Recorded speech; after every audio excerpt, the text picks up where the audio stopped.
Hello बच्चों। आज से हम लोग स्टार्ट करने वाले हैं इग्नू के बीएससीजी के फिजिक्स के बच्चों के लिए बीपीएचसीटी 131 के प्रीवियस ईयर के क्वेश्चन पेपर का सॉल्यूशन। और ये कौन सा क्वेश्चन पेपर होने वाला है? ये क्वेश्चन पेपर आपका होगा जून 2022 वाला। इससे पहले कि हम क्लास स्टार्ट करें, यहाँ पर हम आपको आपका क्वेश्चन पेपर शो कर देते हैं और कुछ ज़रूरी बात बता देते हैं। ये आपका क्वेश्चन पेपर दे रखा है बीपीएचसीटी 131, ये बीएससीजी वाले बच्चों के लिए है। यहाँ पे देखो दे रखा है, ये क्वेश्चन पेपर आपका जून 2022 का है। यहाँ पे कोड लिखा हुआ है, क्वेश्चन पेपर का कोड लिखा है बीपीएचसीटी 131, नाम भी दे रखा है मैकेनिक्स। टोटल 50 मार्क्स का क्वेश्चन पेपर होने वाला है। एक बात आप लोग ध्यान रखना, किसी भी एग्जाम में केवल हम बीपीएचसीटी 131 की बात नहीं कर रहे हैं।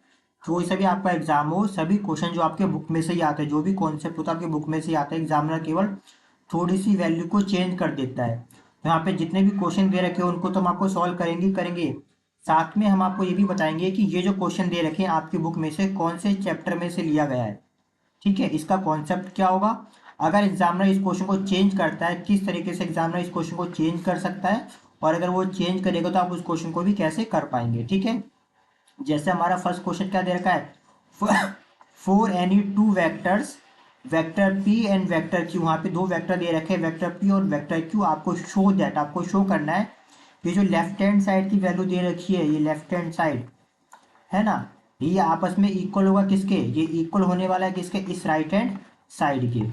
ठीक है, अब ये क्वेश्चन आपसे लिया कहाँ कहाँ से गया है, इसका कॉन्सेप्ट क्या है। ये क्वेश्चन आपका लिया गया है चैप्टर नंबर फर्स्ट, ये जो आपका ये यूनिट फर्स्ट है, ये जो आपका यूनिट फर्स्ट दे रखा है ना, इसमें से एक क्वेश्चन लिया है। और दो टॉपिक आपको इसके लिए आने चाहिए। पहला आपका आना चाहिए स्केलर प्रोडक्ट। स्केलर प्रोडक्ट का नॉर्मल सा फॉर्मूला क्या है, ए के ऊपर वेक्टर का साइन, वेक्टर ए डॉट में वेक्टर बी इक्वल टू में ए बी कॉस थीटा। आपको ये याद रखना पड़ेगा। कंप्लीट समझ रहा तो आपको पूरा कोर्स करना पड़ेगा। ठीक है, फिलहाल के लिए आप इतना कीजिएगा, आपको समझ में आ जाएगा। हमने लेक्चर्स में ये डिटेल में बता रखा है। दूसरा आपको सीखना पड़ेगा यहाँ पे वेक्टर प्रोडक्ट किसे कहते हैं। तो वेक्टर प्रोडक्ट क्या होता है, अगर आपको दो वेक्टर दे रखे हैं, ठीक है, लिखने का ये तरीका है, सिंपल सा बता दें। अगर मान लो दो वेक्टर दे रखे हैं, वेक्टर ए क्रॉस में वेक्टर बी, डॉट प्रोडक्ट को आप ए डॉट बी से शो करते हो और क्रॉस प्रोडक्ट को आप लोग ए क्रॉस बी से शो करते हो। ठीक है, तो इसका जो फॉर्मूला होता है, इसका फॉर्मूला क्या होगा हमारे पास, ए बी और साइन थीटा, उसमें क्या था ए बी कॉस थीटा। ठीक है, तो हम लोग स्टार्ट करते हैं इस क्वेश्चन का सॉल्यूशन और आपको इसके कॉन्सेप्ट को समझाते हैं। ठीक है, सबसे पहला वाला क्वेश्चन क्या दे रखा है आपका, आराम से देखिएगा। For any two vectors vector P and vector Q show that, आपका ये जो लेफ्ट हैंड साइड वाला टर्म आपको शो हो रही होगी और राइट हैंड साइड वाली जो टर्म शो हो रही है, आपको शो करना है कि ये दोनों कैसे आपस में इक्वल होगी। तो सबसे पहले बात हम वेक्टर्स की कर लेते हैं, एग्जामिनर से कैसे चेंज कर सकता है इस क्वेश्चन को। ठीक है, तो दो बात तो हमने आपको बताई दी थी, है ना। पहला क्या, आपको ये पता होना चाहिए ए डॉट बी क्या होता है, ए बी कॉस थीटा। ठीक है, दूसरा ए क्रॉस बी, वो क्या होगा हमारे पास, ए बी साइन थीटा, है ना। ये डॉट प्रोडक्ट हो गया, डॉट लगाए, ये क्रॉस प्रोडक्ट हो गया। दूसरी बात, यहाँ पे अगर आप नोटिस करोगे, हमने जो वेक्टर यूज किया, हमने वेक्टर का कौन सा सिंबल यूज किया है, ए यूज किया है ना, और बी यूज किया है। ये दो सिंबल यूज किए हैं, लेकिन आप ध्यान रखना, आप ए टू जेड कोई सा भी सिंबल यूज कर सकते हैं। जैसे इस क्वेश्चन में इन्होंने वेक्टर पी यूज कर लिया है ना, और वेक्टर क्यू यूज कर लिया। हो सकता है आपके एग्जाम में क्वेश्चन है उसमें वो वेक्टर एस यूज कर ले, वेक्टर टी यूज कर ले, मतलब ए टू जेड वो कोई सा भी लेटर यूज कर सकता है। आप उसके लिए परेशान बिल्कुल भी मत होना, फॉर्मूला सबके लिए ये सेम रहेगा। अगर A dot B A B cos theta है, अगर कहीं पर आपको ये लिखा हुआ है पी डॉट क्यू, तब भी इसका भी आंसर क्या आएगा, दोनों के ऊपर से वेक्टर हट जाता है और हमारे पास कॉस थीटा आ जाएगा। अगर इसका हम क्रॉस की बात करें, तब ये क्या हो जाएगा, पी क्रॉस क्यू में तब हो जाएगा पी क्यू और आपका ये साइन थीटा। कोई दिक्कत तो नहीं है। ठीक है, यहाँ पे अब और देखो इस क्वेश्चन को एग्जामिनर कैसे चेंज कर सकता है। देखो, फिलहाल के लिए इन्होंने इसमें क्या देखा, आपको समझ में आ रहा हो तो वीडियो की स्पीड को इंक्रीज कर लीजिएगा। ठीक है, यहाँ पे इन्होंने देखा है कि आपको शो करना है कि वेक्टर पी डॉट में वेक्टर क्यू का मॉड का स्क्वायर जो होगा, स्क्वायर प्लस में वेक्टर पी और वेक्टर क्यू के क्रॉस का मॉड, उसका जो स्क्वायर होगा वो किसके इक्वल होगा, हमारे पी स्क्वायर और आपका क्यू स्क्वायर का। ध्यान रखना, हो सकता है एग्जाम में यहाँ पे टू की जगह पे वो थ्री दे दे, यानी पावर में वो थ्री कर दे, फोर कर दे, उसकी मर्जी है। ठीक है, हो सकता है वो ऐसे करके दे दे, पी डॉट क्यू, है ना, यहाँ पे इंटू लगा दे, दोनों को ब्रैकेट में ले दे, स्क्वायर कर दे और यहाँ पे इंटू में कर दे, यहाँ पे भी प्लस में है। आपको समझ में आ रहा है? वो एग्जामिनर किसी भी टाइप की क्वेश्चन को बना के जैसे हमें कुछ भी दे सकता है। वो यहाँ पे प्लस दिया है, प्लस माइनस मल्टीप्लाई डिवाइड, उसकी मर्जी कुछ भी दे सकता है ना। परेशान मत हो ना, अगर आपको बस अगर आपको ये दो फॉर्मूले पता है, अगर आपको ये दो फॉर्मूले पता है ये वाले, तो आप इस टाइप के सारे क्वेश्चन कर लोगे। हो सकता है एग्जामिनर ऐसे करके दे दे, पी डॉट क्यू का होल स्क्वायर और उसे अपॉन में कर दे, क्या फर्क पड़ता है? अब आपको समझ में आ रहा है? यानी वो इस इक्वेशन को किसी भी तरीके से चेंज करके लिख सकता है, आगे पीछे उसकी मर्जी है। आपको बस शो क्या करना है, आपको ये शो करना है जो भी इक्वेशन दिया होगा, एक सेकंड बच्चों, एक सेकंड, जो भी इक्वेशन दिया होगा उसका जो ये लेफ्ट हैंड साइड है ना, ये जो आपकी लेफ्ट हैंड साइड की जो टर्म है वो इक्वल होगी किसके? वो इक्वल होगी हमारे पास राइट हैंड साइड के। कोई दिक्कत तो नहीं? अब हम इसको सॉल्व कर लेते हैं, ठीक है, जल्दी से देखो। और एग्जाम में कैसे करना है वो भी हम आपको साथ के साथ बताते हुए चल रहे हैं। ये क्वेश्चन दिया होगा, आपको आंसर लिखना है, यहाँ पे आंसर नंबर लिख दीजिएगा, ठीक है। जैसे यहाँ पे ये क्वेश्चन फर्स्ट है तो आप ऐसे करके लिख लीजिएगा, आंसर नंबर फर्स्ट का ए पार्ट, ऐसे करके यहाँ पे लिख दीजिएगा, ठीक है। तो ये स्टार्ट करते हैं, सबसे पहले गिवन कर लेते हैं। गिवन क्या दे रखा है? गिवन टू वेक्टर्स, एक सेकंड बच्चों, राइटिंग थोड़ी सी,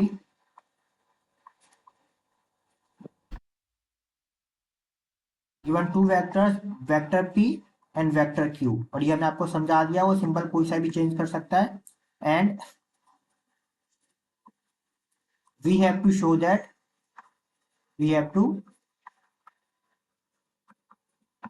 शो दैट, और हमें ये शो करना है, क्या शो करना है? हमें शो करना है कि वेक्टर पी डॉट में वेक्टर क्यू के मॉड का स्क्वायर, ये मॉड होता है आपको पता होना चाहिए, ये मॉड है ना, जिसे बोलते हैं मॉड ए, प्लस में वेक्टर पी और वेक्टर क्यू के क्रॉस का मॉड, और आपका क्या होगा? पी स्क्वायर और आपका क्यू स्क्वायर, पूरा लिखोगे, आपके मार्क्स बिल्कुल भी नहीं कटेंगे, ये बात ध्यान रखना, ठीक है। तो सॉल्व करना है नाउ। आप लेफ्ट हैंड साइड क्या है नाउ? लेफ्ट हैंड साइड में हमारे पास क्या दे रखा था? वेक्टर पी डॉट में वेक्टर क्यू का होल स्क्वायर, प्लस में वेक्टर पी क्रॉस में वेक्टर क्यू का होल स्क्वायर। इसको ओपन करो, क्या आएगा हमारे पास? अभी हमने आपको फॉर्मूला बताया था ना, पी डॉट क्यू का आंसर क्या होगा हमारे पास? पी क्यू और आपका कॉस थीटा का होल स्क्वायर, प्लस में इसे ओपन करो, ये कितना होगा? पी क्यू और आपका पी साइन थीटा का होल स्क्वायर। तो ये कितना हो गया हमारे पास? इसको करने से पहले हम आपको यहाँ पर एक बात और समझा देते हैं। अगर मान लीजिए,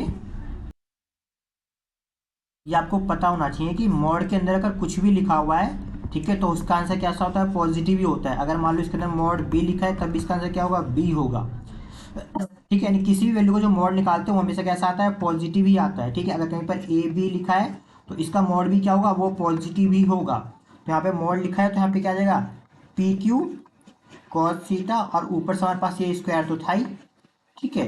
सेम इसमें भी ये करेंगे, पी क्यू और आपका ये क्या हो जाएगा? साइन थीटा, और आपका ये स्क्वायर हमारे पास ऑलरेडी है, तो ये कितना हो गया हमारे पास? ये हो गया पी स्क्वायर क्यू स्क्वायर, और ये हो गया हमारे पास कॉस स्क्वायर थीटा, प्लस में पी स्क्वायर क्यू स्क्वायर, और आपका ये हो गया हमारे पास ये साइन स्क्वायर थीटा। दोनों में कॉमन क्या दे रखा है? दोनों में कॉमन दे रखा है हमारे पास क्या? पी स्क्वायर और आपका Q square.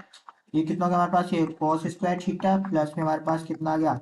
Sine square theta, और आप सभी जानते हो इसकी वैल्यू कितनी होती है? 1 होती है। यहाँ पे रख दो, हमारे पास कितना आंसर आ गया? P square Q square into में 1, तो हमारे पास आंसर कितना हो गया हमारे पास? पी स्क्वायर और क्यू स्क्वायर, वो हमारा इक्वेशन फर्स्ट। अब हमारे पास राइट हैंड साइड की हमारे पास इक्वेशन क्या दे रखी है? राइट हैंड साइड हमारे पास डायरेक्ट दे रखा है, इसको आपको सॉल्व ही नहीं करना है।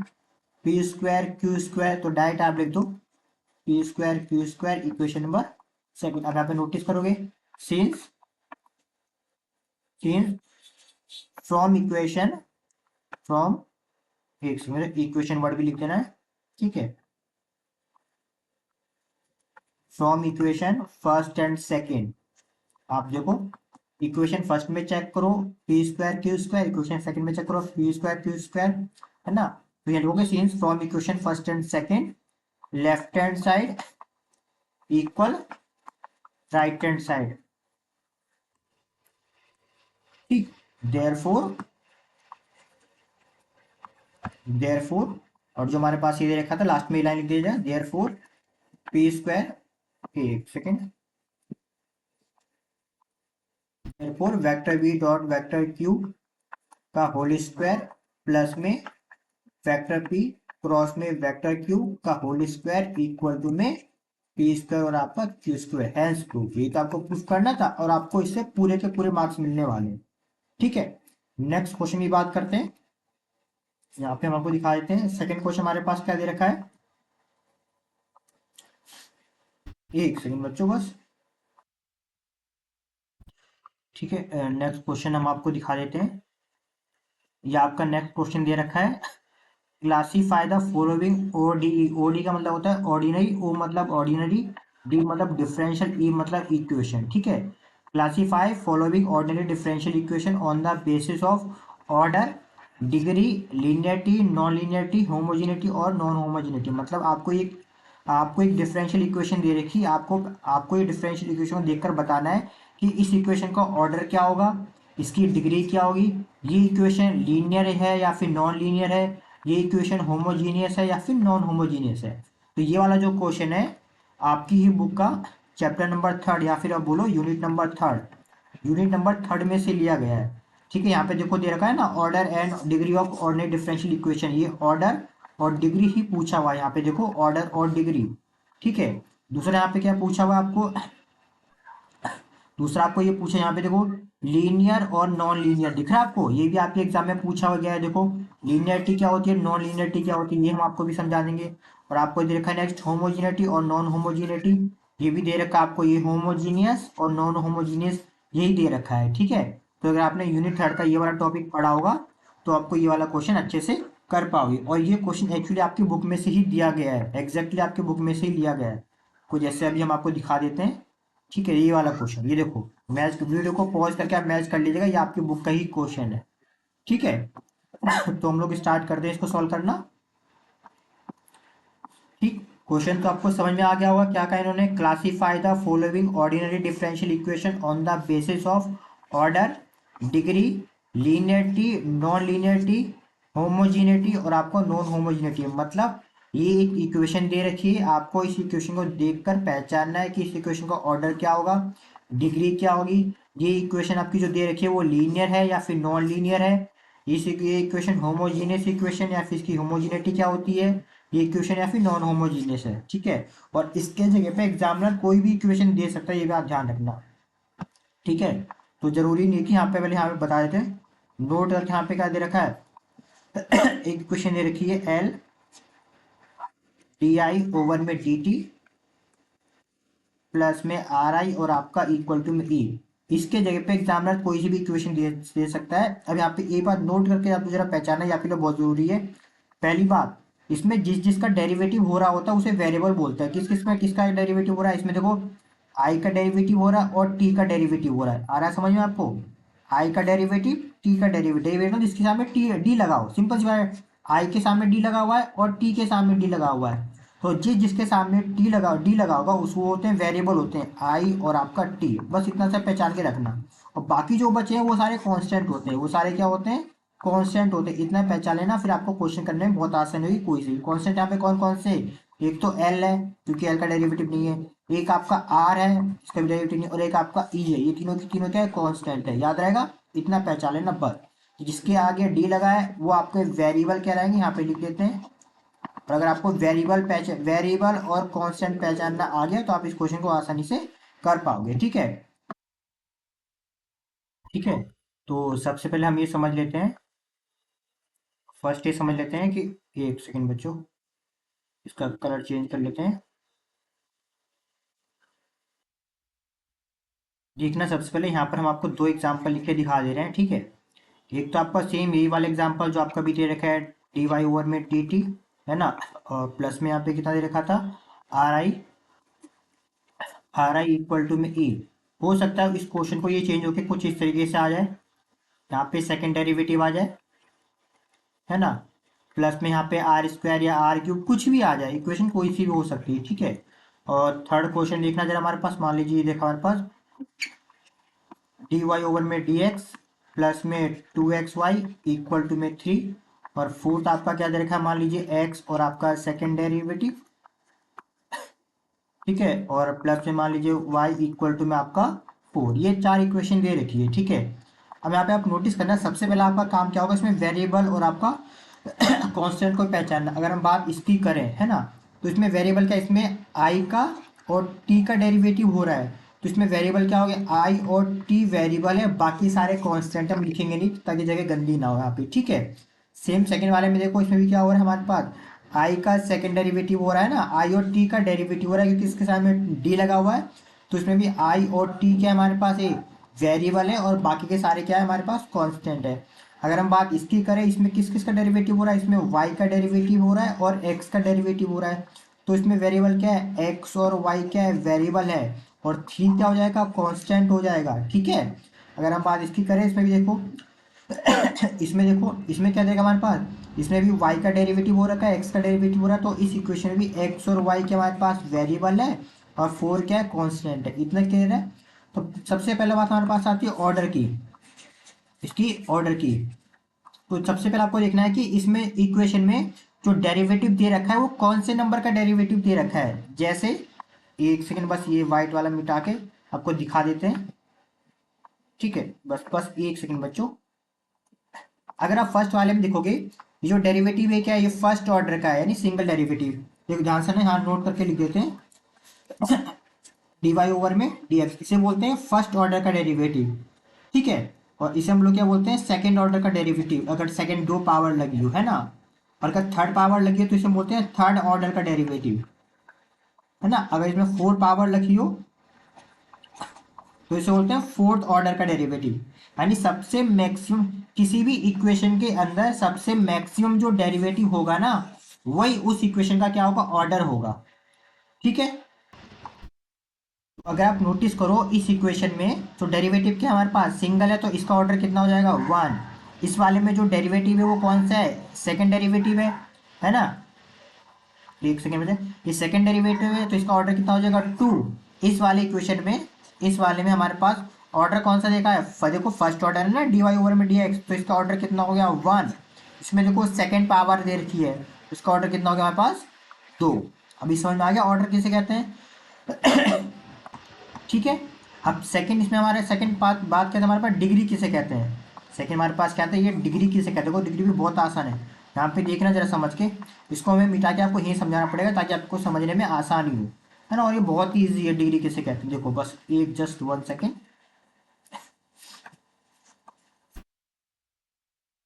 बस 1 मिनट आपको समझाना। वीडियो की स्पीड को इंक्रीज कर लेना, ठीक है।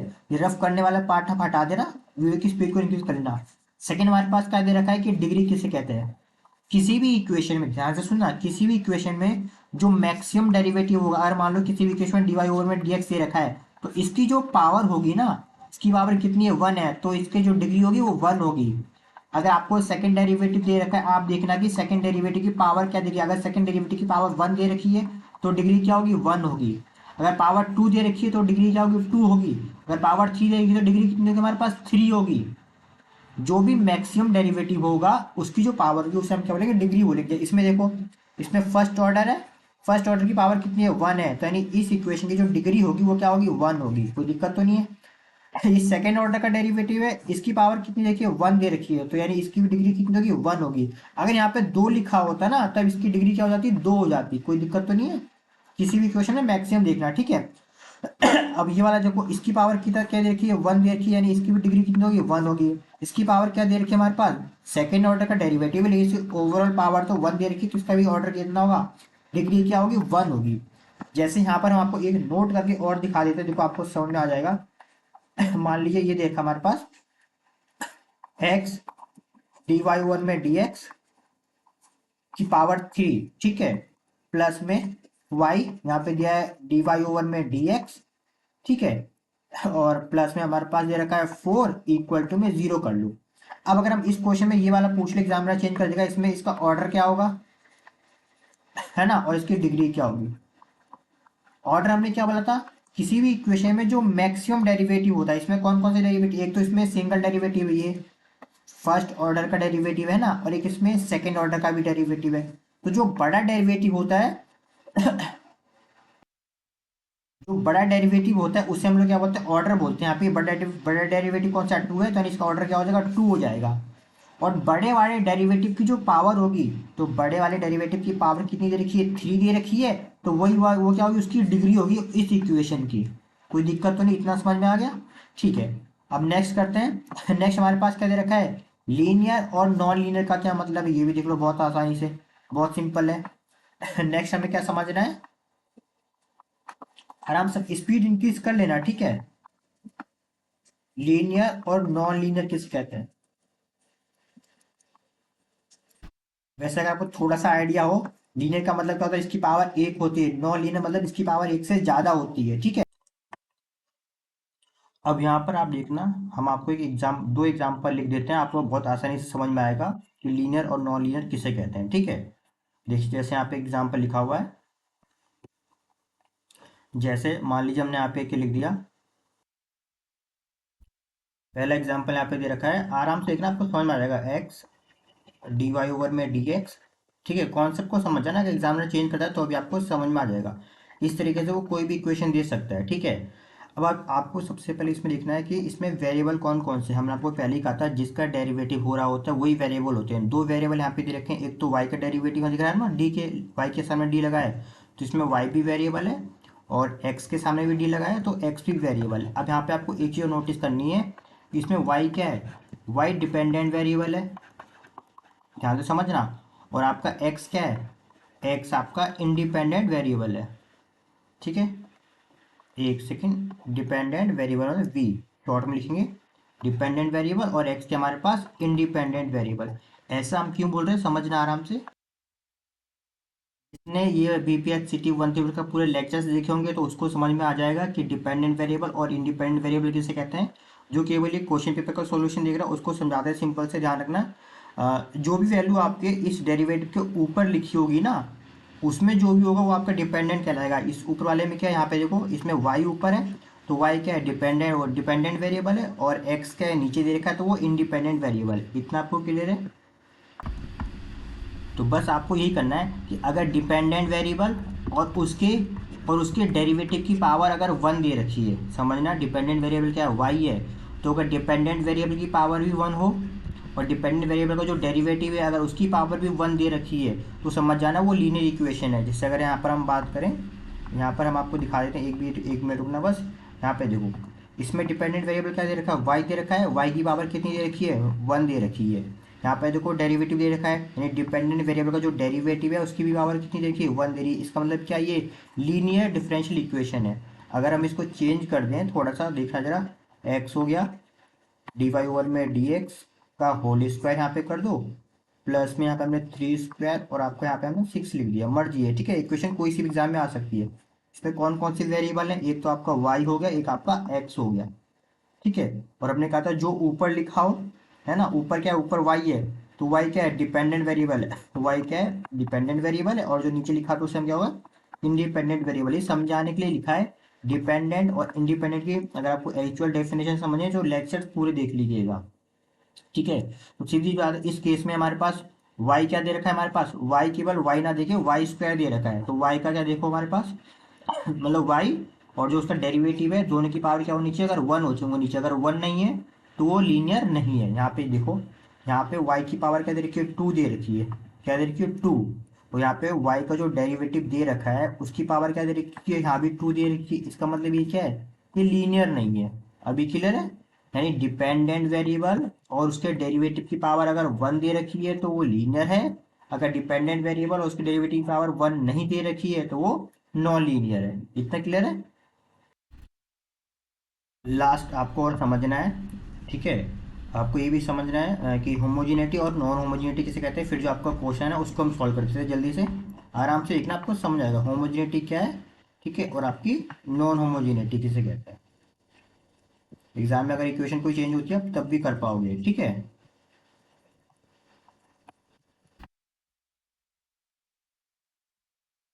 ठीक है। अब इस चीज को समझ, होमोजिनिटी को समझने के लिए आप सबसे पहले एक चीज समझ लीजिएगा नोट करके, कि होमोजीनियस फंक्शन क्या होता है। बहुत आसान है, आराम से देखिएगा समझ में आएगा। होमोजीनियस फंक्शन थोड़ा शॉर्ट में लिखेंगे ताकि आपको जल्दी समझ में आए, ठीक है। तो यहाँ पे देखिए, हमने एक फंक्शन लिख दिया, एम और एक्स और वाई इक्वल टू में एक्स स्क्वायर प्लस में एक्स वाई और प्लस में वाई स्क्वायर इक्वेशन फर्स्ट। ये एक फंक्शन दिया, आपको चेक करना है कि ये फंक्शन होमोजीनियस है या फिर नहीं है। तो सिंपल सा तरीका क्या है इसे चेक करने का, है ना। इसमें x की जगह पे आप के एक्स पुट कर दो, y की जगह पे भी के वाई पुट कर दो, ठीक है। तो यहाँ पे क्या हो जाएगा हमारे पास, ये हो जाएगा हमारे पास के एक्स का स्क्वायर, ठीक है। यानी आपको x की जगह पर जो भी फंक्शन दिया होता है ना x और y का, उसकी जगह पे के एक्स और के वाई पुट करना होता है। तो यहाँ पे कितना आ गया हमारे पास के एक्स, ये हो जाएगा हमारे पास के वाई, और सेकेंड हमारे पास क्या हो गया के वाई का होल स्क्वायर। अगर आप इसे सॉल्व करेंगे सही से तो हमारे पास क्या आंसर आ रहा है, एम के एक्स और आपका के वाई। इसको सॉल्व करो, ये हो गया हमारे पास ये के स्क्वायर और आपका एक्स स्क्वायर प्लस में के स्क्वायर और आपका एक्स वाई प्लस में के स्क्वायर और आपका वाई स्क्वायर। अब आप नोटिस करो यहाँ पे हम लोग क्या लिख सकते हैं, के एक्स के वाई इक्वल टू में इसमें से के स्क्वायर कॉमन लिया, अंदर कितना बचा हमारे पास एक्स स्क्वायर प्लस में एक्स वाई प्लस में वाई स्क्वायर। और ये एक्चुअली में है क्या, ये पूरा का पूरा यही तो है, देखो X square X Y plus Y square ये सेम टू सेम दे रखा है। यानी हम इसके जगह पे क्या पुट कर सकते हैं, इसकी वैल्यू पुट कर सकते हैं, मतलब ये पुट कर सकते हैं एम एक्स वाई। तो इसको आप लोग कैसे लिख सकते हो, एम के एक्स के वाई इक्वल टू में आपका के स्क्वायर और यहाँ पे कर दो एम और आपका एक्स वाई। आप समझना, आराम से समझ में आ जाएगा। देखो अगर दिए हुए फंक्शन को समझने की कोशिश करना, अगर दिए हुए फंक्शन को हम लोग इस तरीके से लिख सकते हैं, इसमें एक्स के जगह पे के एक्स पुट करो, वाई के जगह पे के वाई पुट करो, और उसके अंदर से के सामने के बाहर आ जाए और के बाहर पावर में कुछ भी आ जाए, तो इस केस में बोलते हैं जो दिया हुआ फंक्शन कैसा फंक्शन होगा, होमोजीनियस फंक्शन होगा। साथ में इस फंक्शन की जो डिग्री होगी वो 2 होगी, के जो पावर में होगा ना वही उसकी डिग्री होती है। जैसे यहाँ पर हम आपको एक एग्जांपल दिखा देते करके बहुत जल्दी से, बहुत ही आसान है। एक हमने इक्वेशन लिख दी एक्स प्लस वाई, ठीक है, डी एक्स, और आपको यहाँ पे क्या दे रखा है एक्स माइनस वाई, और आपका ये डी वाई इक्वेशन इक्वल में 0 दे रखा है। आपको चेक करके बताना है, एक सेकंड बच्चों, अब आपको ये चेक करके बताना है ये दी हुई इक्वेशन जो है होमोजीनियस इक्वेशन है या फिर नहीं। सिंपल सा है, आपको दो फंक्शन दिख रहा होगा, एक डी एक्स के साथ क्या है एक्स प्लस वाई, और डी वाई के साथ क्या है एक्स माइनस वाई। क्या होना चाहिए, एक तो ये भी होमोजीनियस होना चाहिए, ठीक है, और ये भी आपका होमोजीनियस होना चाहिए। इस प्लस प्लस इसकी डिग्री और प्लस इसकी डिग्री, यानी दोनों, एक में हम रिपीट कर देते हैं, यानी कि x प्लस वाई और x माइनस वाई दोनों होमोजीनियस होनी चाहिए, और साथ में इन दोनों की डिग्री भी क्या होनी चाहिए, सेम होनी चाहिए। अगर ये दोनों आपस में इक्वल आते हैं तब हम बोलेंगे कि ये पूरी की पूरी इक्वेशन कैसी होमोजीनियस इक्वेशन है। अगर इन दोनों में से कुछ भी एक डिफरेंट आ गया तब ये नॉन होमोजीनियस होगा, ठीक है। सॉल्व करें इसे जल्दी से, फिर आपका ये क्वेश्चन भी सॉल्व कर देंगे। एक मिनट हो जाएगा बस, वीडियो को फॉरवर्ड कर लीजिएगा, ठीक है। हमने आपको समझा दिया, जिसने लेक्चर्स पूरा देखा होगा उसको ये आसानी जल्दी समझ में आ रहा होगा ये चीज़, ठीक है। तो इस केस में हम पहला वाला देख करते हैं, इसमें इधर लिख देते हैं एम और एक्स कॉमा वाई, ये हमारे केस कितना है X plus Y equation first. देखो हमने ऐसे ही तो सॉल्व किया था, अभी साइड में कर रखे हैं ऐसे। और ये वाला हमारे पास क्या होता है, ये एम होता है, ये एन होता है, एन का फंक्शन।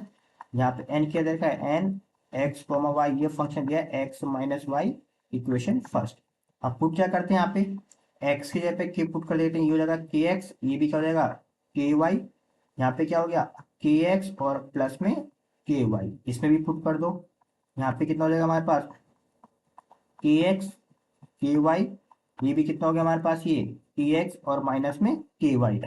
अब यहाँ पे देखो चेक करो, एम के एक्स और आपका के वाई, इसमें से के हम लोग कॉमन लेंगे तो अंदर क्या बचेगा एक्स प्लस में वाई, कर सकते हैं ना। और यहाँ पे कितना हो गया एन और आपका के एक्स और आपका के वाई, और यहाँ पे क्या होगा के कॉमन लिया और आपका एक्स माइनस वाई। अब आप नोटिस करके खुद बताओ, यहाँ पे देखना जरा, ये एक्स प्लस वाई, यही तो एक्स प्लस वाई, इसकी जगह पे आप क्या लिख सकते हैं एम एक्स वाई, जैसे हमने अभी आपको ये एग्जांपल दिखाया है सेम यहाँ पे एक्स माइनस वाई की जगह हम क्या लिख सकते हैं एन एक्स ऑफ वाई। तो पुट कर दो, ये तो हो गया एम के एक्स और आपका के वाई, यानी के हमारे पास बाहर आ गया, और ये कितना हो गया एम और आपका एक्स कॉमा वाई, है ना। यानी क्या है होमोजीनियस है, क्योंकि इसमें के बाहर आ गया, होमोजीनियस है। और इसकी डिग्री कितनी है, के की पावर कितनी है 1 है, यहाँ पे देखो के की पावर कितनी है 1 है, डिग्री भी क्या हो गई 1 हो गई। इसमें चेक करो ये कितना हो गया हमारे पास, ये एन के एक्स और आपका के वाई, यहाँ पे देखो के, इसको हम क्या लिख सकते हैं, एक्स माइनस वाई को एक्स माइनस वाई यानी N X of Y, N और एक्स कॉमा वाई। ये भी क्या है, देखो इसमें से भी के बाहर आ गया, यानी ये क्या है, ये भी होमोजीनियस फंक्शन है। इसकी डिग्री कितनी है, के की पावर कितनी है, यहाँ पे वन दे रखी है, तो इसकी डिग्री भी कितनी है, वन है। तो यहाँ पे आपने क्या देखा, आपने देखा कि जो पहला वाला फंक्शन था ये भी होमोजीनियस है, दूसरा वाला जो फंक्शन है ये भी होमोजीनियस है। पहले वाले फंक्शन की डिग्री भी कितनी है, वन है, दूसरे वाले की डिग्री भी कितनी है, वन है। इसका मतलब ओवरऑल ये फंक्शन कैसा है, होमोजीनियस फंक्शन है। बोलो अभी क्लियर है। अब आई थिंक आपको सब कुछ समझ में आ गया होगा। ठीक है, अभी हमने आपको समझा दिया कि ऑर्डर किसे कहते हैं, डिग्री किसे कहते हैं, लीनियरिटी, नॉन लीनियरिटी, होमोजीनिटी और आपको नॉन होमोजीनिटी। अब इसको हम लोग सॉल्व कर लेते हैं जल्दी से फटाफट से। ठीक है, तो अगर गिवन क्या करोगे यहाँ पे, गिवन हमारे पास क्या दे रखा है, एल डी आई ओवर में डी टी आर आई और आपका ई। ठीक है, ये इक्वेशन हमारे पास गिवन थी। सबसे पहले बात करते हैं ऑर्डर की। ऑर्डर हमारे पास क्या होगा, फर्स्ट ऑर्डर क्या होगा हमारे पास, वह डेरिवेटिव कौन सा दे रखा है हमारे पास, केवल एक ही तो दे रखा है ना। वेरिएबल तो आपको पता है कौन कौन सी इसमें वेरिएबल है, आई का डेरिवेटिव हो रहा है ना, आई के सामने डी है और टी के सामने टी है, तो दो ही वेरिएबल है आई और टी, है ना। और आई और टी का डेरिवेटिव का एक ही बार तो होता है, दो बार तो डेरिवेटिव नहीं है। यानी इसका ऑर्डर क्या हो जाएगा, ऑर्डर एक हो जाएगा, इसका कोई दिक्कत तो नहीं है। यानी इसका ऑर्डर कितना है, यहाँ लिख दोगे वन। ठीक है, या फिर ऐसे करके लिख दो, देखो since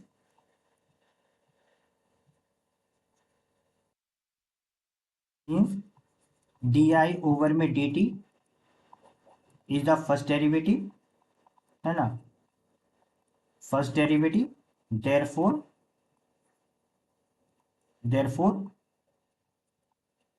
order of equation is one. कोई दिक्कत तो नहीं है। ठीक है, अब सेकंड हमारे पास क्या दे रखा था, हमारे पास डिग्री दे रखी थी। डिग्री में हमने बताया था जो भी इसके अंदर और डेरिवेटिव दिया हो तो उसकी पावर चेक करो। तो यहाँ पे डेरिवेटिव क्या दे रखा है, डेरिवेटिव दे रखा है डी आई ओवर में डी टी, इसकी पावर कितनी है, वन दे रखी है। तो यहाँ पे लिख दोगे क्या लिखोगे यहाँ पे, since power of D I over में D T is one, therefore degree of equation is one. कोई दिक्कत तो नहीं है। नेक्स्ट हमारे पास क्या था, लीनियर वाला है ना। थर्ड हमारे पास क्या था, लीनियर, लीनियर या फिर नॉन लीनियर। और ये हमने आपको समझा दिया भी कैसे इसे चेक करना है ना। एक सेकेंड,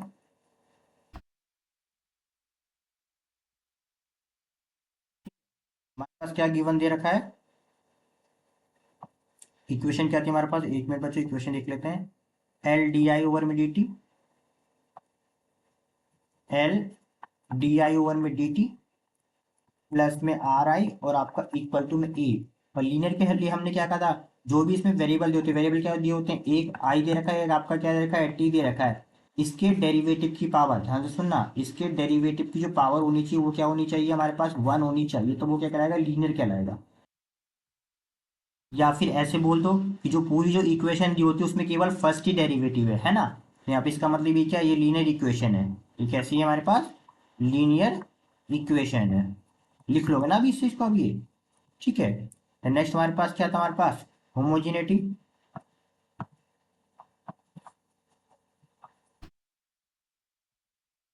होमोजिनिटी और आपकी नॉन होमोजिनिटी।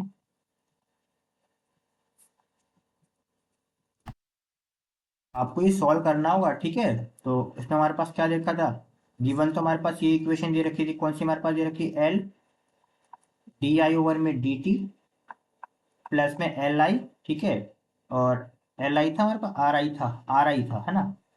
एक सेकेंड,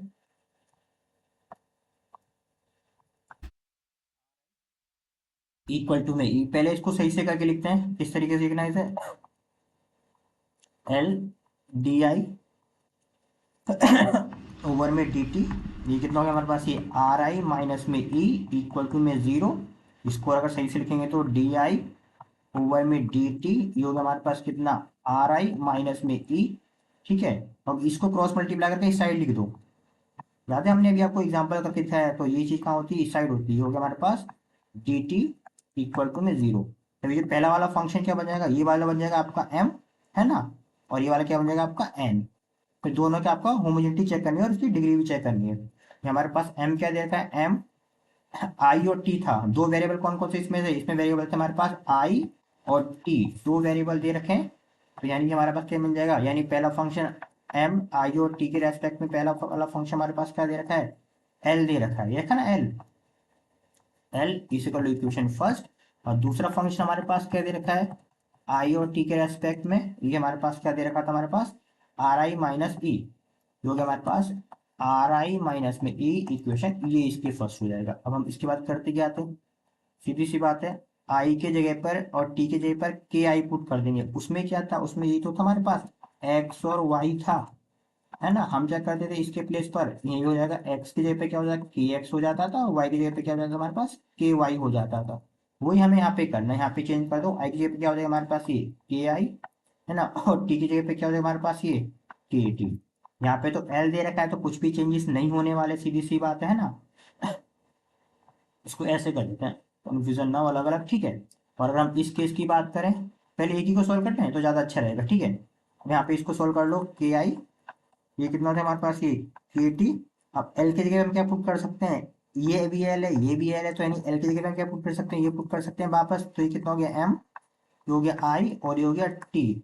इसमें के तो बाहर आया नहीं है, के बाहर आया है कैसे, ये चीज आप लोग अच्छे से जानते होंगे। के टी इसको हम लोग ऐसे नहीं लिख सकते, के की पावर जीरो, अरे इसका मतलब ये तो वन ही होता है।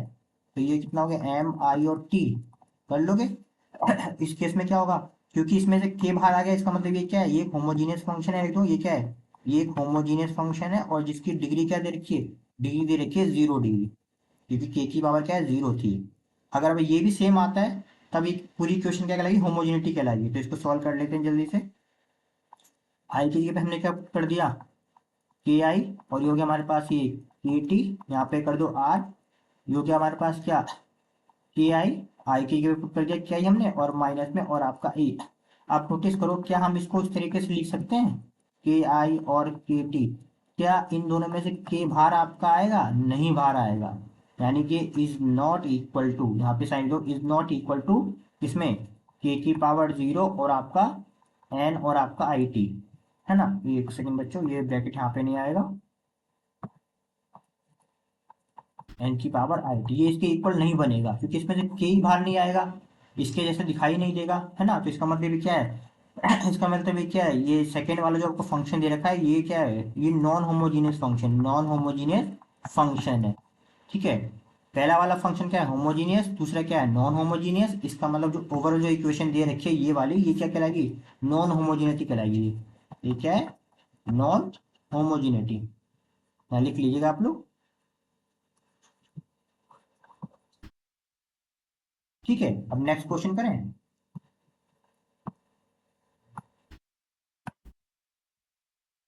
नेक्स्ट क्वेश्चन करते हैं, ठीक है। अब इसको करने से पहले हम इस क्वेश्चन को आपकी बुक में भी दिखा देते हैं, कहाँ पे दे रखा है। ये आपका नेक्स्ट क्वेश्चन है। ये दो क्वेश्चन तो आपके हो गए ना। आपको फर्स्ट का सी पार्ट, सी पार्ट में क्या कहा इन्होंने, एक मिनट बच्चों, पे हम आपको दिखा देते हैं। तो इस क्वेश्चन में क्या बोल रखा है, in the following case identify the initial, है ना, initial and non initial frame, यानी आपको बताना है। यहाँ पे दो आपकी स्टेटमेंट दे रखी है। पहली स्टेटमेंट क्या दे रखी है, a ball being swing in a circle, यानी एक बॉल जो है वो घूम रही है, किसमें, सर्कल में घूम रही है। तो आपको बताना है कि किसी बॉल का सर्कल में घूमना एक इनिशियल फ्रेम है या फिर नॉन इनिशियल फ्रेम है। दूसरा क्या दे रखा है, a car moving in a straight line with constant speed. तो आपको बताना है कि अगर कोई कार है जो स्ट्रेट लाइन में कांस्टेंट स्पीड से चल रही है तो वो इनिशियल फ्रेम होगा या फिर नॉन इनिशियल फ्रेम होगा। ये भी आपका बुक का एक क्वेश्चन है, हम आपको दिखा देते हैं। ये वाला दिखेगा आपका चैप्टर नंबर 5।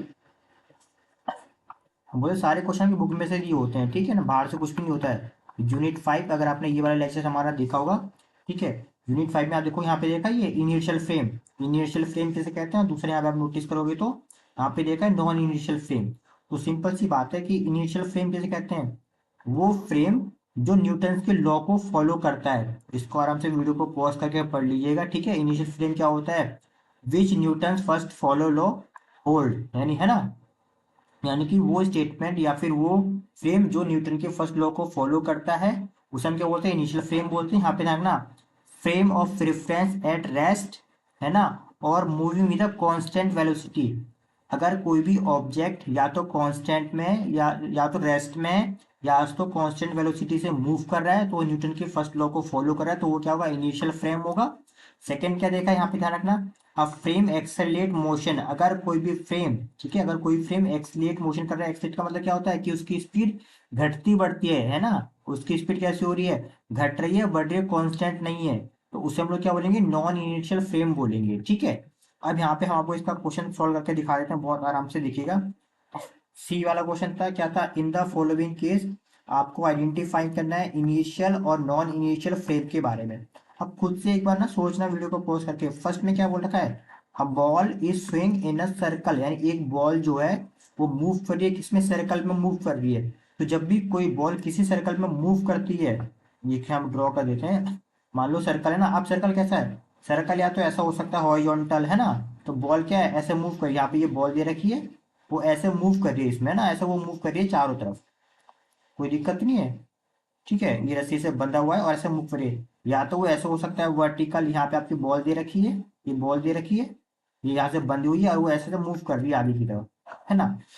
या तो बॉल हॉरिजॉन्टल सर्कल में मूव कर रही होगी या बॉल वर्टिकल सर्कल में मूव कर रही होगी, और दोनों में जो इसकी स्पीड होती है वो कांस्टेंट नहीं होती है, बदलती रहती है, ठीक है। कांस्टेंट स्पीड नहीं होती, ध्यान रखना। आप खुद में किसी रस्सी में किसी पत्थर को या बॉल को बांध के घुमाओ, ऐसे हॉरिजॉन्टल या वर्टिकल, उसकी स्पीड कम ज्यादा यानी घटती बढ़ती रहेगी। इसका मतलब इसकी स्पीड घट रही है बढ़ रही है, यानी कांस्टेंट नहीं है, तो ये क्या होगा, नॉन इनिशियल फ्रेम होगा। अभी तो बताया था हमने, नॉन इनिशियल फ्रेम में क्या होता है, एक्सलेशन मोशन होता है, यानी उसकी स्पीड घटती बढ़ती रहती है।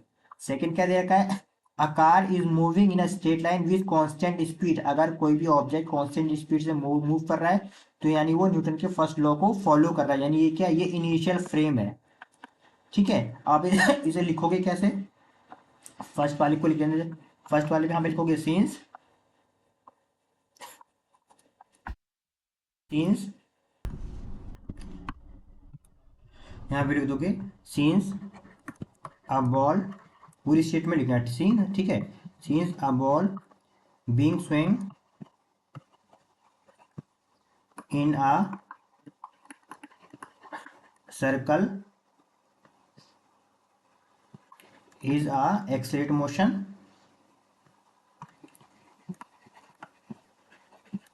accelerated motion, and not follow Newton's law, Newton's first law, therefore it is a initial frame, sorry non initial frame है ना, क्योंकि न्यूटन के फर्स्ट लॉ को फॉलो नहीं कर रहा है। यहाँ पे नॉट आएगा, हमने नाउ लिखा है ना, नॉट आएगा क्योंकि ये फॉलो नहीं कर रहा है, not follow Newton first law, therefore it is a non initial frame, non initial frame, ठीक है। अब सेकंड वाले की बात करते हैं। सेकंड वाला हमारे पास क्या दे रखा है,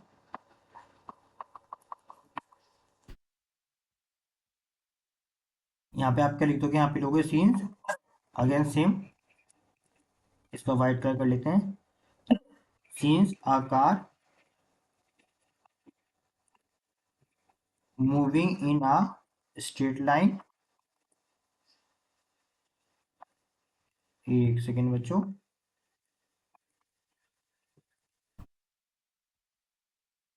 straight line at constant speed. तो अगर कोई भी ऑब्जेक्ट कांस्टेंट स्पीड से मूव कर रहा होता है, तो इसका मतलब क्या है, constant speed, therefore, therefore it is follow, it is following, following Newton first law, Newton first law, therefore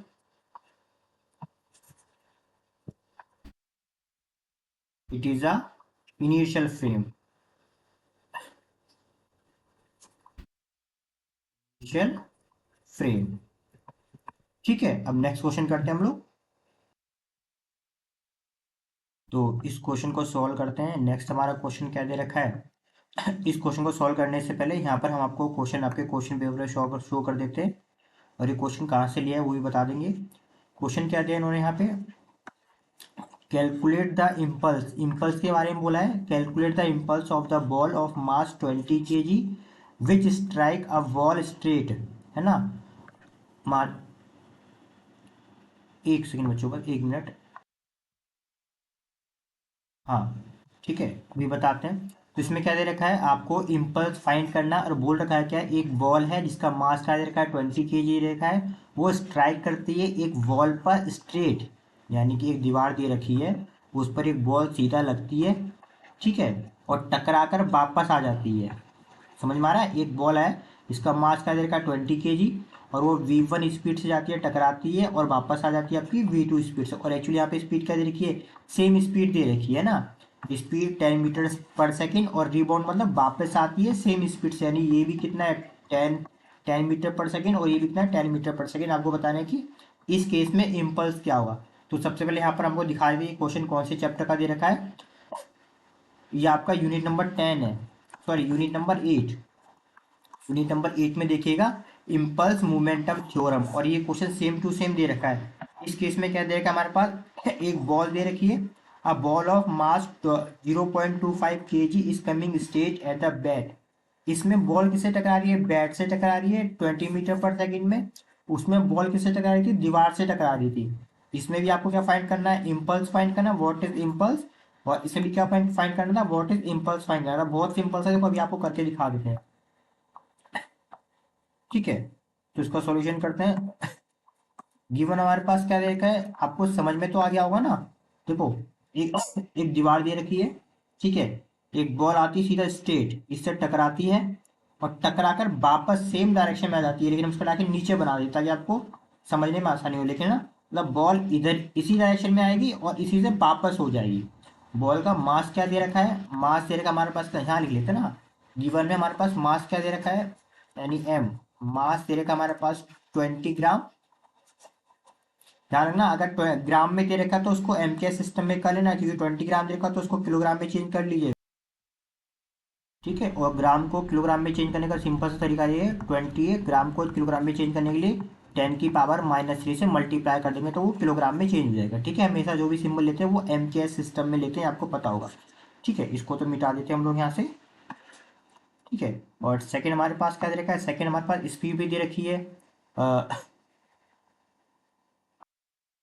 ठीक है, यहाँ पे इसकी स्पीड या फिर वेलोसिटी बोलते हैं, यहाँ पे क्या दे रखा है हमारे पास, 10 मीटर पर सेकेंड। आपको क्या निकालना है, इम्पल्स निकालना है। ठीक है, इम्पल्स को हम लोग जे से शो करते हैं, तब सॉल्व करते हैं स्टार्टिंग में यहाँ पे। नाउ, इम्पल्स का जो फॉर्मूला होता है वो क्या होता है, जे इक्वल टू में डेल पी। अभी ये है क्या, जे क्या था हमारे पास, ये तो हमारे पास इम्पल्स हो गया जो हमें फाइंड करना है ना। और डेल पी क्या है, डेल पी हमारे पास change in momentum, change in linear momentum. आपने पढ़ा होगा पूरी क्लास, उसमें देखो मोमेंटम, और पी क्या होगा, पी सिंपल क्या, सिंपल लीनियर मोमेंटम। डेल का मतलब होता है चेंज, है ना, और पी का मतलब क्या होगा, लीनियर मोमेंटम। तो ये क्या हो गया, लीनियर मोमेंटम। और पी का फॉर्मूला आपको पता होना चाहिए, एम इंटू वी होता है। ठीक है, तो इसको यहाँ पे सॉल्व कर लेते हैं जल्दी से। जे इक्वल टू, इसको करेंगे P2 - P1, तो ये कितना हो जाएगा हमारे पास, ये एम, मास तो दोनों केस में सेम देखा है ना, तो यहाँ पे क्या देगा, मास V2 और आपका MV1। ये कितना आ गया हमारे पास, जे, एम दोनों में से कॉमन आएगा, और आपका क्या आएगा, V2 और आपका V1। यहाँ पे आपको बता रखा है जो वेलोसिटी है दोनों ही केस में, यानी इस केस में भी वेलोसिटी कितनी हमारे पास ये रखी है, 10 मीटर पर सेकेंड, है ना। और इस केस में भी हमारे पास वेलोसिटी कितनी रखी है, 10 मीटर पर सेकेंड, लेकिन दोनों में डायरेक्शन चेंज है। ये वाली वेलोसिटी किस तरफ है, इस डायरेक्शन में है, और ये वेलोसिटी किधर है, इसके अपोजिट डायरेक्शन में, यहाँ पे माइनस का साइन और आ जाएगा, ये बात ध्यान रखिएगा बस।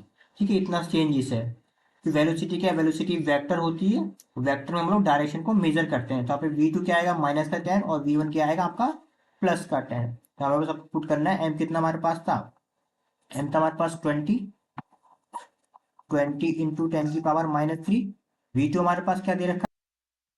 ठीक है, तो v2 हमारे पास क्या था, हमारे पास माइनस का 10, ये तो हो जाएगा हमारे पास माइनस का 10, और एक v1 हमारे पास क्या था 10। इसको सॉल्व करो कितना हमारे पास आएगा, ये 20 हमारे पास ऑलरेडी था, 10⁻³ -10 कितना हो गया हमारे पास, ये -20।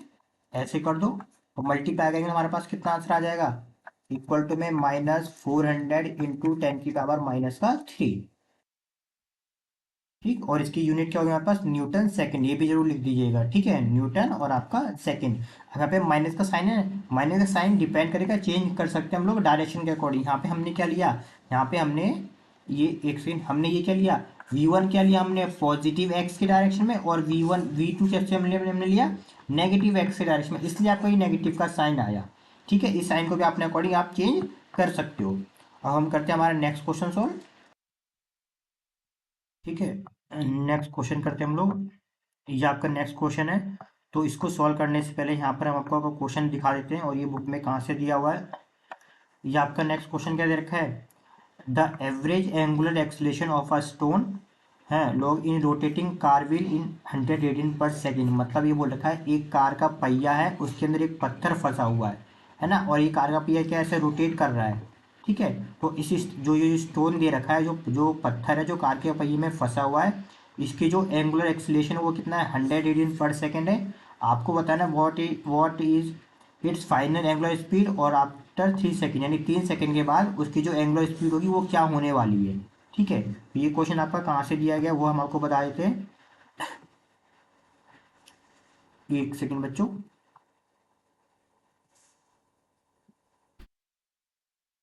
एक मिनट बस।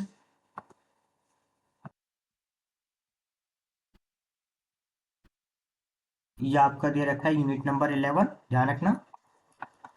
यूनिट नंबर 11 के अंदर आपको ये फॉर्मूला दे रखा है एंगुलर, ये एवरेज एंगुलर एक्सीलरेशन का फॉर्मूला दे रखा है। इसी फॉर्मूले का यूज करके हम लोग इस क्वेश्चन को सॉल्व करने वाले हैं। ठीक है, तो पहले इसको समझ लेते हैं जल्दी से फटाफट से अगेन। बहुत सिंपल सा सॉल्यूशन। अब देखो इसमें बोला क्या, बहुत आराम से देखना, आराम से पढ़ना, क्या लिखा है, the average the average angular acceleration the average angular acceleration of a stone log in a rotating car wheel. मतलब एक कार का पहिया जो रोटेट कर रहा है, उसमें एक पत्थर है जो फंसा हुआ है। ठीक है, उसकी जो एंगुलर स्पीड है, एंगुलर एक्सीलरेशन जो दे रखा है वो कितना दे रखा है, 100 रेडियन पर सेकेंड। तो यहाँ पे गिवन में लिख लेते हैं सबसे पहले। गिवन क्या दे रखा है, एंगुलर एक्सीलरेशन को हम लोग अल्फा से शो करते हैं, और ये कितना दे रखा है 100 रेडियन पर सेकेंड स्क्वायर। ठीक है, दूसरा इन्होंने क्या बोला रखा है, what will be it's final angular speed. इसकी फाइनल एंगुलर स्पीड बतानी after 3 second if it start from the rest. देखो बहुत सिंपल है, इसमें ये बोल रखा है, क्या बोल रखा है, इसकी जो स्टार्टिंग की जो एंगुलर स्पीड है, एंगुलर स्पीड को आप लोग ओमेगा से शो करते हो, ध्यान रखना। ठीक है, इसकी स्टार्टिंग की जो इसकी एंगुलर स्पीड थी वो कितनी थी, 0 थी। ठीक है, और टाइम हमारे पास कितना दे रखा था, हमारे पास टाइम दे रखा था हमारे पास 0, यानी जब स्टार्टिंग टाइम था 0 तो उसकी एंगुलर स्पीड भी क्या थी, 0 थी। अब उसने बोला था अगर टाइम 0 से बढ़ के कितना हो जाता है, 3 सेकेंड हो जाता है, तब आपको ओमेगा 2 बताना, तब उसकी एंगुलर स्पीड क्या होने वाली है। बहुत सिंपल सा है, इसका फॉर्मूला क्या दे रखा है, यहाँ पे लोगे सी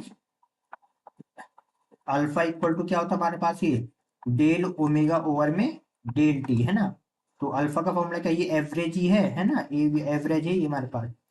तो अल्फा का फॉर्मूला हमारे पास कितना हो गया, ओमेगा 2 माइनस में ओमेगा 1, ये ऐसे लिखता है आपको पता होगा, और ये डी टी और T2 माइनस में T1, या वैल्यू पुट कर दो। अल्फा हमारे पास कितना था, 100 था, पुट कर दो। एक सिंगल कलर चेंज कर लेते, तो हो गया हमारे पास 100। ओमेगा 2 क्या है, ओमेगा 2 तो आपसे पूछा हुआ है, ओमेगा 1 क्या है 0 दे रखा है, T2 क्या है 3, और T1 कितना का हमारे पास 0 दे रखा है। तो ये कितना हो जाएगा हमारे पास, ये हो जाएगा आपका 100, ऊपर हो जाएगा डब्ल्यू, ओमेगा 2 में पूछा है, नीचे 3 माइनस 0 आपका 3 हो जाएगा, क्रॉस मल्टीप्लाई कितना हो जाएगा हमारे पास, ये 300, है ना। यानी ओमेगा 2 हमारे पास कितना आ गया, ओमेगा 2 इक्वल टू में 300। ठीक, साथ में इसकी आप लोग इसकी यूनिट भी लिख दीजिएगा, रेडियन पर सेकेंड। ठीक, अब नेक्स्ट क्वेश्चन करते हैं जल्दी से। नेक्स्ट क्वेश्चन करते हैं, ठीक है, अभी भी दिखाई देते हैं। नेक्स्ट क्वेश्चन आपकी बुक में कहाँ पर दे रखा है, ये ई तो हमारे पास हो गया था। नेक्स्ट क्वेश्चन हमारे पास क्या दे रखा है, determine the reduce mass. Reduce mass का क्वेश्चन है, और रिड्यूस मास का जो क्वेश्चन है आपका, ये आपका दे रखा है यूनिट नंबर 14 में। ठीक है, ये आप चेक कर लीजिएगा बुक में, यूनिट नंबर 14 के अंदर आपका दे रखा है ये 14.3.2 में रिड्यूस मास का भी देखा टॉपिक। बहुत सिंपल सा टॉपिक है, ठीक है। तो स्टार्ट करते हैं इस वाले क्वेश्चन को सॉल्व करना। देखो इसमें क्या कहा इन्होंने, डिटरमाइन द रिड्यूस मास। आपको रिड्यूस मास बताना है किसका, of the two body system, यानी एक ऐसा सिस्टम है जिसमें दो ऑब्जेक्ट है, दो बॉडी है। और वो दो ऑब्जेक्ट कौन कौन से दे रखे हैं, एक तो दे रखा है आपका स्टार, इसका मास क्या दे रखा है, एम दे रखा है। दूसरा ऑब्जेक्ट क्या दे रखा है, ब्लैक होल, इसका मास क्या दे रखा है, 150 एम दे रखा है। ठीक है, तो इसको सॉल्व कर लेते हैं जल्दी से। सोल्यूशन में क्या करोगे, गिवन आपके पास क्या दे रखा है, मास ऑफ स्टार, तो एम एम और एस, इसका मतलब क्या है, एम एस का मतलब क्या होता है मास, और एस का मतलब स्टार। तो एम ऑफ एस कितना हमारे पास दे रखा है, एम दे रखा है। नेक्स्ट हमारे पास क्या है, mass of black hole, mass of black hole तो एम, और नीचे बेस में भी तो बी। ठीक है, इसका कितना का है, 150 एम दे रखा है, यानी अगर इसका मास एम है तो इसका क्या है, 150 एम है।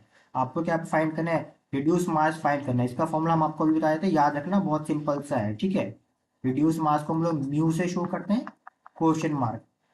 तो म्यू का फॉर्मूला क्या होगा, now mu equal to, formula simple सा होता है, पहले वाले बॉडी का मास इंटू में दूसरे वाले बॉडी का मास, और डिवाइड में क्या होगा, दोनों बॉडी के मास का आपका सम। ठीक है, ये सेकेंड हो जाएगा एम बी, ये कितना हमारे पास, एम बी, तो वैल्यू पुट कर दो, कितना हमारे पास हो जाएगा, एम एस कितना हमारे पास एम था, और इंटू में एम बी कितना था हमारे पास, 150 एम, ध्यान रखना। ठीक है, नेक्स्ट एम क्या, एम एस क्या था हमारे पास, एम था, प्लस में कितना हमारे पास 150 एम।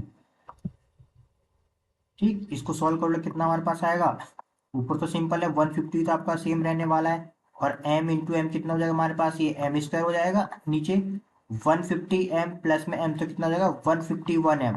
कोई दिक्कत तो नहीं है, अरे 150 एम था और उसमें एक एम ऐड कर दिया, 1 एम हो गया, और इस एक सिंगल एम से, एक सेकेंड, इस एक सिंगल एम से एक एम कैंसिल हो जाएगा, तो हमारे पास कितना बचने वाला, इधर ही लिख देते हैं। तो ये हमारे पास कितना, ये 150 एम और अपॉन में 151। ठीक है, अब नेक्स्ट क्वेश्चन को सॉल्व करते हैं जल्दी से। इससे पहले ना, ये क्या आंसर आपका आंसर केजी में ही रहेगा, क्योंकि सारे के सारे केजी तो है, क्योंकि मास ऑफ स्टार्स और मास ऑफ ब्लैक दोनों सब केजी में, तो यानी इसके भी यूनिट क्या आएगी, केजी आएगी। ठीक है, अब नेक्स्ट क्वेश्चन को सॉल्व करते हैं जल्दी से। नेक्स्ट क्वेश्चन ये, नेक्स्ट क्वेश्चन जीटी रखा है, आपको दिखा देते हैं ये क्वेश्चन आपका बुक में कहाँ पर दिया हुआ है। सारे क्वेश्चन बुक में से ही आते हैं। ठीक है, तो ये वाला क्वेश्चन एफ तो हमारा हो चुका था। नेक्स्ट हमारा क्वेश्चन क्या दे रखा है, right the differential equation of the motion of one dimensional spring mass system. तो स्प्रिंग मास सिस्टम कौन से चैप्टर का ये आपका है, साथ में क्या पूछा, what is it's frequency of oscillation in term of force constant of the spring and the mass. ठीक है, यानी फोर्स कांस्टेंट के और स्प्रिंग मास एन के फॉर्म में आपको फ्रीक्वेंसी बतानी, अभी बताएंगे, देखो अभी सॉल्व कर देंगे, बहुत आसान है। ये आपका यूनिट नंबर 16, यूनिट नंबर 16 में आप चेक करना, 16.2.1 जो लिखा है, oscillation of a spring mass system. अगर आपने ये पढ़ा होगा, बिल्कुल सेम टू सेम दे रखा आपका ये वाला क्वेश्चन। ठीक है, तो हम इसे सॉल्व करते हैं, बहुत ही आसान है ये। क्या लिखा है देखो, राइट द डिफरेंशियल इक्वेशन, आपको डिफरेंशियल इक्वेशन बतानी है किसके लिए, for the motion of the one dimensional spring mass system, यानी एक ऐसा सिस्टम है जिसमें कोई मास है जो स्प्रिंग से बंधा हुआ है, ठीक है, बांध रखा है, उसके मोशन के लिए आपको डिफरेंशियल इक्वेशन बतानी है। अभी हम इसका डायग्राम भी बता देंगे। साथ में आपको क्या बताना है, what is it's frequency of oscillation, यानी जो ऑक्सीलेशन होगा उसकी फ्रीक्वेंसी बतानी है, किस टर्म में, फोर्स कांस्टेंट को के से शो करते हैं, and the spring of mass जिसको हम एम से शो करते हैं। ठीक है, सॉल्व कर देते हैं सबसे पहले। देखो V1 हमारे पास क्या दे रखा है, बहुत आराम से समझने की कोशिश करना, इसमें ही दे रखा है, ये मान लो ये एक एक दीवार कोई वॉल दे रखी है, यहाँ पे एक बॉक्स रखा हुआ है जिसका मास कितना है m दे रखा है, और ये एक स्प्रिंग से बंधा हुआ है, किससे बंधा हुआ है, कि ये स्प्रिंग से बंधा है, कोई दिक्कत तो नहीं है। अब समझने की कोशिश करना, जब हम इस बॉक्स को इस साइड को स्ट्रेच करेंगे तो वो बॉक्स इधर आ जाएगा कि नहीं आएगा, आराम सोचना, बॉक्स इधर आ जाएगा। जब इस बॉक्स को छोड़ देंगे तो बॉक्स क्या हो जाएगा, बॉक्स यहाँ पे आ जाएगा। आपको समझ में आ रहा होगा हम क्या बोल रहे हैं। ठीक है, अगर पहले बॉक्स क्या था, इस पोजीशन में था, बॉक्स बॉक्स को हमने जैसे स्ट्रेच किया वो इस पोजीशन में आपका पहुंच गया, है ना। जैसे हमने बॉक्स को छोड़ा वो क्या होगा, हमारा इस पोजीशन में हो गया, यानी वो अपनी इस मिड पोजीशन की रेस्पेक्ट में लेफ्ट राइट मोशन करेगा। इतना क्लियर है, कोई डाउट तो नहीं है। लेकिन आपको डायग्राम में केवल इतना बनाना है, एग्जाम में बता देते हैं, ये मत बनाना व्हाइट वाला, ये छोड़ देना, ये समझाने के लिए था, ये छोड़ देना, बस इतना ड्रॉ करना पड़ेगा आपको, ये व्हाइट इतना ड्रॉ करना पड़ेगा, ठीक है। अब सॉल्व करते हैं। एक बात और समझ जाना, क्योंकि ये जो बॉक्स है स्ट्रेट मोशन कर रहा है ना, तो इसके अंदर एक फोर्स ई होगा, एफ इक्वल टू में एम ए, न्यूटन ने बताया था जब भी कोई ऑब्जेक्ट मूव करता है तो उसके अंदर ये वाला फोर्स लगता है। साथ में ध्यान रखना, अगर कोई फोर्स यहाँ पे समझो, हाँ एक से यहाँ पर हम क्लियर कर देते हैं, अगर बॉक्स राइट साइड में जा रहा है, बॉक्स राइट साइड में जा रहा है तो उसमें एक फोर्स लगेगा, कौन सा हमारे पास, एफ इक्वल टू में एम ए, न्यूटन के लॉ के अकॉर्डिंग।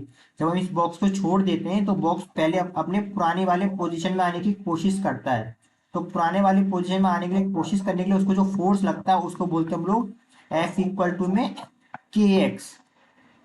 क्या बोलते हैं, एफ इक्वल टू में के एक्स। और देखो ये क्या, ये तो मोशन फोर्स हो गया, और ये हो क्या हमारे पास, रीस्टोरिंग फोर्स। रीस्टोरिंग फोर्स क्यों बोलते हैं, क्योंकि ये वो फोर्स है जो इस बॉक्स को, जब हमने बॉक्स को आगे खींचा बॉक्स आगे पहुंच गया, बॉक्स को वापस अपने जगह पे लाने के लिए जो फोर्स लगता है उसे बोलते हैं रीस्टोरिंग फोर्स। यहाँ पे के क्या होता है, यहाँ पे के होता है हमारे पास फोर्स कांस्टेंट, के क्या होता है, फोर्स कांस्टेंट।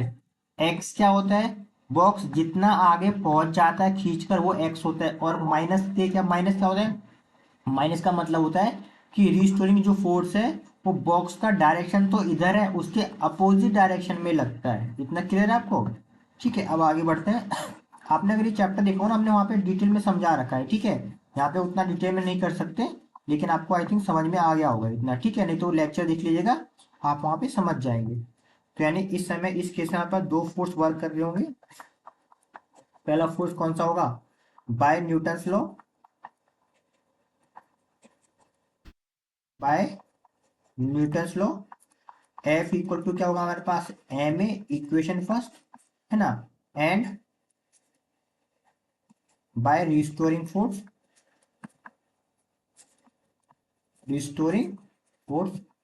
देखो ये फोर्स तो स्प्रिंग को क्या कर रहा होगा, देखो ऐसे तो था, ये फोर्स क्या कर रहा है, स्प्रिंग को आगे खींच रहा है, पहला वाला है ना, F equal to M A. अब स्प्रिंग क्या होगी, स्प्रिंग खींचकर यहाँ पर पहुंच गई, पहले वो यहाँ पर थी ना, खींचकर स्प्रिंग को हमने यहाँ पे कर दिया एक्स डिस्टेंस पर, तो हम स्प्रिंग को छोड़ेंगे तो स्प्रिंग वापस आएगी, वो यहाँ पर होनी चाहिए, लेकिन वो जो खींचेंगे तो यहाँ पर आ जाएगी। तो वो फोर्स जो स्प्रिंग को वापस लेके आता है उसको हम क्या बोलते हैं, रिस्टोरिंग फोर्स बोलते हैं। उसका फॉर्मूला क्या होता है, एफ इक्वल टू हमारा माइनस में के एक्स, इक्वेशन सेकेंड। अब नोटिस करोगे ये भी एफ है और ये भी एफ है, वहां पे लिखोगे सिंस नाउ दोनों सेम है ना तो इक्वल रख सकते हैं, now from equation, from equation first and second, तो दोनों को करो आपस में, कितना हो गया हमारे पास, ये एम ए इक्वल टू में माइनस में के एक्स। और एक्सलेशन का फॉर्मूला आप सभी जानते हैं, एक्सलेशन क्या होता है, सेकंड डेरिवेटिव होता है डी एक्स ओवर में डी टी का स्क्वायर। ये आपको पता होना चाहिए, बहुत ही बेसिक सा है। एक्सलेशन क्या होता है, डिस्प्लेसमेंट का सेकंड डेरिवेटिव होता है। यहाँ पे हम लोग क्या कर सकते हैं, डी एक्स ओवर में डी टी का स्क्वायर, नहीं पता तो लेक्चर देख लीजिएगा। माइनस में ये के एक्स हो गया, इसको इस साइड लेकर आ जाओ तभी हमारे पास कितना हो गया, डी स्क्वायर एक्स ओवर में डी टी का स्क्वायर, ये हो जाएगा हमारे पास ये प्लस का के एक्स इक्वल टू में जीरो। ये हम आपका नीचे आ जाएगा तो हमारे पास कितना हो जाएगा, नेक्स्ट पेज पे कर लेते हैं इसे एक में। तो ये हमारे पास कितना होगा, हमारे पास ये, एक सेकेंड बच्चों,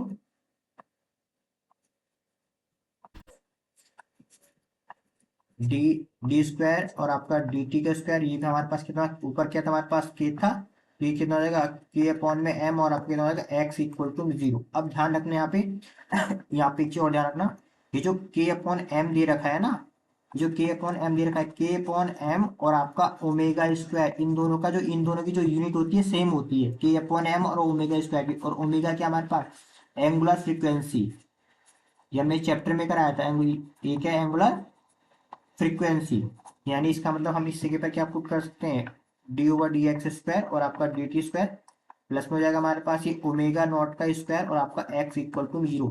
यही डिफरेंशियल इक्वेशन आपको लेके आनी थी, है ना। और क्योंकि साथ में ये फ्रीक्वेंसी भी तो पूछी है, देखो एक क्वेश्चन में क्या बोल रखा है यहाँ पे, क्वेश्चन में भी तो पूछा है what is this frequency of oscillation in term of के कांस्टेंट और स्प्रिंग ऑफ मास। यहाँ पे फ्रीक्वेंसी हमारे पास क्या हो जाएगी हमारे पास डायरेक्ट, तो हमें यानी एंगुलर फ्रीक्वेंसी हमारे पास क्या हो जाएगी ओमेगा, है ना। और ओमेगा की वैल्यू हमारे पास क्या दे रखी है हमारे पास, ये यहाँ से ओमेगा जाएगा इसकी पावर, अरे यहाँ पे यही तो दे रखा है बच्चों, ओमेगा नॉट स्क्वायर क्या दे रखा है के अपॉन में एम, और जैसे ये 2 हटेगा तो 2 हट के यहाँ से हट के 2 ये रूट में ही बन जाएगा, तो इसका मतलब ओमेगा हमारे पास कितना होगा रूट के अंदर के अपॉन में एम। और ये आप निकाला था कि एंगुलर फ्रिक्वेंसी के क्या है फोर्स कांस्टेंट, के क्या हमारे पास एक सेकेंड, के क्या हमारे पास फोर्स कांस्टेंट है ना, और एम क्या है मास ऑफ स्प्रिंग, इसी के फॉर्म में तो लाना था। ठीक है, अब नेक्स्ट क्वेश्चन करते हैं हम लोग, नेक्स्ट क्वेश्चन करते हैं। तो ये क्वेश्चन हम आपको दिखा देते हैं आपकी बुक में से कहाँ से लिए गए, सारे क्वेश्चन अगेन बुक में से ही होते हैं। ये एच क्वेश्चन दे रखा है आर वाटर वेव्स, है ना, are water wave is transverse या फिर लॉन्गिट्यूडनल, है ना। तो ट्रांसवर्स और लॉन्गिट्यूडनल वेव क्या देखा हमारा चैप्टर नंबर 19 दे रखा है ना, यूनिट नंबर 19 में जाना। और ये आपका टॉपिक दे रखा है ट्रांसवर्स वेव और लॉन्गिट्यूडनल वेव, ये होती क्या है अभी आपको समझा देते हैं, ठीक है। और इसका आंसर आपको कैसे लिखना है वो भी हम आपको बता देते हैं। तो कुछ समझने की कोशिश करना, बहुत सिंपल सा है। पहले समझा देते हैं फिर इसको रफ करके इसका रीजन भी लिख देंगे कि आपको एग्जाम में कैसे लिखना है। देखो यहाँ पे हम दो चीज़ बनाते हैं, एक सेकंड बच्चों बस रुक जाओ। देखो अगर मान लो किसी एक दीवार दे रखी हो, इसमें एक रस्सी बंधी है, और अगर आप इस रस्सी को ऐसे हिलाते हो तो रस्सी कुछ इस तरीके से मूव करती है कि नहीं करती, एक सेकंड बच्चों, एक सेकंड बस रुकना। रस्सी कुछ इस तरीके से मूव करेगी, अगर आपने नोटिस किया होगा, तो वो राइटिंग थोड़ा सा डायग्राम सही से नहीं बना लेकिन आपको समझ में आ रहा होगा कि अगर स्ट्रेट रस्सी को हम लोग हिलाते हो तो वो कुछ इस तरीके से मूव करती है। दूसरी बात, एक आपका स्प्रिंग है, मान लो ये स्प्रिंग दे रखा है ना। जब आप इस स्प्रिंग को खींचते हो तो वो कैसा होगा, तो वो इसी डायरेक्शन में तो आगे बढ़ेगा, है ना। तो वो क्या होगा इसी डायरेक्शन में आगे बढ़ेगा। अब समझने की कोशिश करना इस बात को हम क्या बोलना चाहते थे, हो जाएगा एक से बच्चों, हम आपको बनानी पड़ेगा ऐसे, जबरदस्ती वाला नहीं बताएंगे, ताकि आपको समझने में आसानी से आ जाए। दोनों डायग्राम बनाने पड़ेंगे। पहला वाला देखो, ये रस्सी है, स्ट्रेट है, ठीक है। जब हम इस रस्सी को हिलाएंगे तो रस्सी कुछ ऐसे ऐसे मूव करेगी, कोई दिक्कत तो नहीं है। अब यहाँ पे नोटिस करने की कोशिश करना, रस्सी का एक पार्टिकल ये है, जब हमने रस्सी को मूव कराया तो ये पार्टिकल क्या हो रहा है अपनी जगह पे ऊपर और नीचे हो रहा है, समझ में आ रहा है। अगर ये वाला कोई पार्टिकल है तो ये पार्टिकल क्या होगा, यहाँ पे चौक से निशान लगा दो, किसी मार्कर से निशान लगा दो, तो ये वाला जो पार्टिकल अपनी ही जगह पर अप डाउन करेगा। लेकिन आपको लगता है कि रस्सी क्या आगे की तरफ बढ़ रही है, करके देखा होगा कभी। तो यानी वेव के जो मोशन की जो डायरेक्शन है वो इस तरफ है, और जो पार्टिकल की जो डायरेक्शन है वो क्या इस तरफ है। दोनों कितने एंगल पर है, दोनों आपस में 90 डिग्री पर है। अगर अगर ध्यान सुना, अगर पार्टिकल के मोशन की डायरेक्शन और वेव के मोशन की डायरेक्शन आपस में 90 डिग्री पर है, तब वो क्या होती है, तब हम बोलते हैं, तब इसको बोलते हैं ट्रांसवर्स वेव। क्या बोलते हैं, ट्रांसवर्स वेव। लॉन्गिट्यूडनल वेव को बोलती है, देखो इसका भी हम आपको अभी समझा देते हैं, ठीक है। एक सेकेंड रुकना बस, पहला समझ में आ गया होगा ना, नोट कर लेना।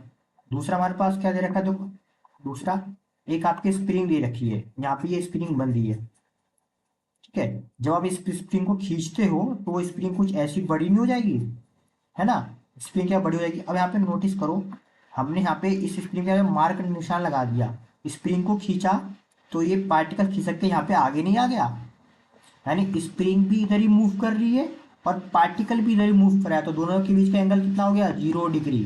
समझ में आ रहा है। अगर कोई भी स्प्रिंग या कोई भी बॉडी, उसमें जो वेव की डायरेक्शन है वो वेव की डायरेक्शन और पार्टिकल की डायरेक्शन दोनों सेम डायरेक्शन में हो यानी 0 डिग्री पर हो, तो हम तब हम लोग उस वेव को क्या बोलते हैं, लॉन्गिट्यूडनल वेव बोलते हैं। बच्चों लेक्चर में देख लीजिए, उसमें मैं डिटेल में समझा रखा है, यहाँ पे एक्चुअली क्वेश्चन कर रहे हैं तो इसमें यहाँ पे डिटेल में नहीं इतना बता पाएंगे। लेक्चर में हमने डिटेल में कई सारे एग्जाम्पल के साथ समझा रखा है। तो यहाँ पे बात करते हैं, आपको जो क्वेश्चन दे रखा है वाटर वेव का है ना, तो वाटर वेव कैसी होती है वो देख लो जरा सॉल्यूशन में। आपने जब भी किसी शांत पत्थर में, सॉरी शांत पानी में, जो पानी बिल्कुल स्टेबल है उसमें पत्थर फेंकते हो तो आप देखते हो चारों तरफ वेव निकलती है ना। तो वेव निकलती है, तो वेव कैसी होती है, वेव कुछ इस तरीके से होती है। अगर आपने नोटिस किया होगा वेव कैसी होती है, वेव कुछ इस तरीके से होती है। तो यहाँ पे आप नोटिस करोगे, क्या नोटिस करोगे, किसी वाटर का जो पार्टिकल है ना, जो पार्टिकल है वो अपनी जगह पर अप डाउन होगा, और वेव क्या होगी, वेव इस डायरेक्शन में होगी, तो उनके बीच का एंगल क्या होगा, 90 डिग्री होगा। तो इसका मतलब क्या होगा, ट्रांसवर्स वेव होगी। तो इसके आप रीजन क्या लिखोगे, रीजन लिखोगे since since particle of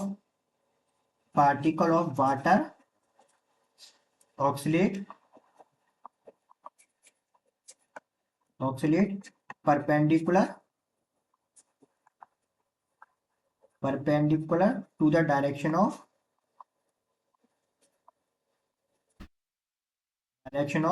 wave motion. अभी तो समझाया, यानी आपको लगता है नहीं, आपको लगता है जैसे पानी बाहर की तरफ ऐसे इस तरह आगे मूव कर रहा है, लेकिन वो क्या होता है, पार्टिकल अपनी जगह पे ऊपर नीचे होता है। ठीक है, तो इसलिए हम इसे क्या बोलते हैं, देयरफॉर, नेक्स्ट पेज में लिख देते हैं, therefore it is a transverse wave, transverse wave. ठीक है, अब नेक्स्ट क्वेश्चन करते हैं।